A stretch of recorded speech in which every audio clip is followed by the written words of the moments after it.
I always thought that when relationships ended, there was some kind of emotional breakdown. Tears, regret, maybe even one last desperate attempt to hold on. But Lisa? She switched gears so fast it was like she had been waiting for this moment. After I told her I wanted a divorce, she didn't cry, she didn't beg, she just stared at me. Then, like flipping a switch, she sneered. "You really think you're gonna find someone better than me?" She scoffed. I blinked. Of all the things she could have said, that was what she went with. "This isn't about finding someone better, Lisa. This is about not being with a liar." She folded her arms, her eyes narrowing. "Right. Because you're just the perfect little victim, huh? Maybe if you weren't so boring all the time, I wouldn't have needed to look elsewhere." That one actually made me laugh. Boring? Lisa, you spent the last 6 months sneaking around lying and gaslighting me. If you were so miserable, why didn't you just leave? Her lips pressed into a thin line like I had just asked the dumbest question in the world. Because idiot, I didn't want to leave, I just wanted excitement. I shook my head. "So instead of talking to me like a grown adult, you decided to sneak around like a teenager?" Lisa rolled her eyes. "Oh my God, stop acting like I destroyed your life. It was just a stupid thing. You're making this way bigger than it needs to be." That was it. That was the moment I stopped feeling anything for her. I had been holding on to some part of me that thought maybe, deep down, she still cared. That maybe she was just in denial.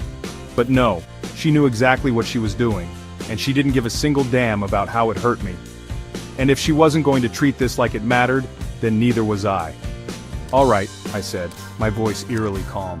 "Since this isn't a big deal to you, I guess signing the divorce papers won't be a problem." Lisa snorted. "Oh please, like you even know where to start with a divorce." "Oh, don't worry," I said, grabbing my phone, "I've already started looking into it."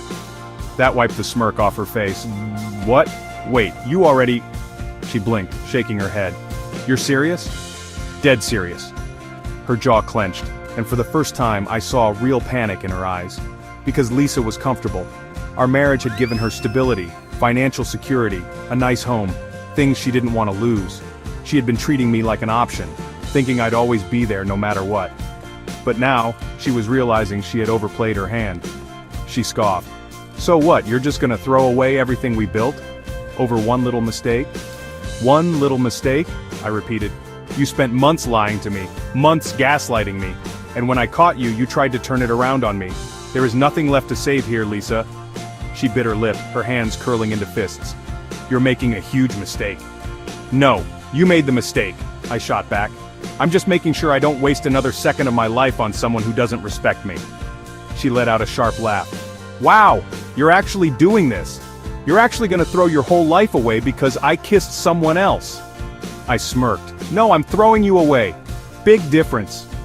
She lost it. The smug, dismissive act was gone. Lisa went from cold and condescending to furious. She started pacing back and forth, ranting about how I was being irrational, how I was going to regret this, how no woman would ever put up with me the way she had. I just sat there, arms crossed, letting her dig her own grave. Then, finally, she stopped pacing.